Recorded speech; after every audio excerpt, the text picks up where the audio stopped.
Okay, I'm here at Clevedley Top Lake today at Clevedley Fisheries in Essex, and I'm going to take a little bit of time just to show you my adjustable zig setup. I bumped into a good friend of mine yesterday who had amazing results on here this time last year, and he told me much of it was down to his zig fishing, so I am going to have a go and see how we get on.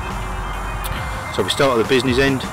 First of all, you can see I've got one of our new pop-ups, which is a Super Tutti little fella, and basically they're the same mix as the original Super Tutti X lights.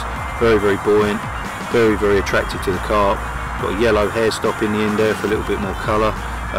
The only difference with these is, as the name would suggest, is they're much smaller. So this is a nice little 8mm barrel, this, so it's ideal for zigs, like an odd-shaped, barrel-shaped bait.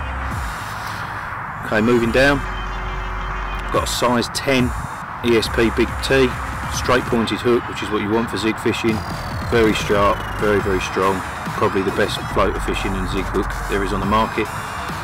The hook link is a new one from Drennan called Drennan Supplex. I've got this in 10 pound. Again, very, very strong, real good knot strength. Ideal for zigs and for floater hook links. I've got exactly 3 feet of this if I just feed it down. And the reason I've got 3 feet before I hit the swivel is because I know that when I wind the adjustable zig down to the lead, when it hits the lead and I feel it bump the lead like it exactly the same as it would with a marker float setup, I know that the hook bait is exactly 3 feet off the deck, and then I can start to let line up or pull line down from there, but I've got a starting point of being 3 foot off the bottom of the lake. Okay, next you can see I've got a streamliner rig sleeve, and basically that just kicks it away from the lead on the cast, protects the knot and makes sure that there's no way that it can tangle, or reduces the chance of it tangling.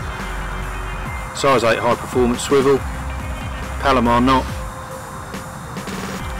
and then you'll see here I've got a solid bead to stop this number 2 Drennan sub float locking up against the swivel, so that can move nice and freely.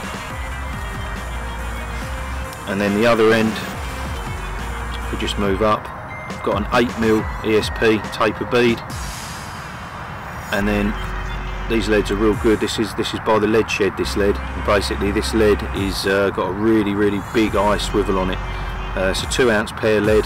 It's just heavy enough to keep the sub float down, and the size of the eye means that you can see that runs nice and freely up and down the lead. Again, much like a marker float setup, and it's not going to tangle at all.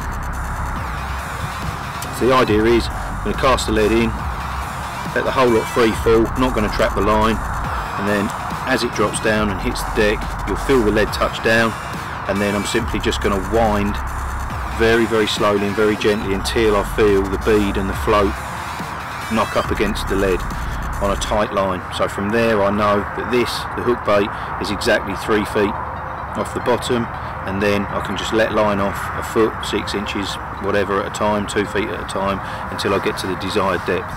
These are super buoyant, these X lights, and you'll find that coupled with the sub float will keep the whole 3 foot hook link and anything that's underneath it that you let out pop straight up on a vertical. I'm in about 14 feet of water so far at the moment.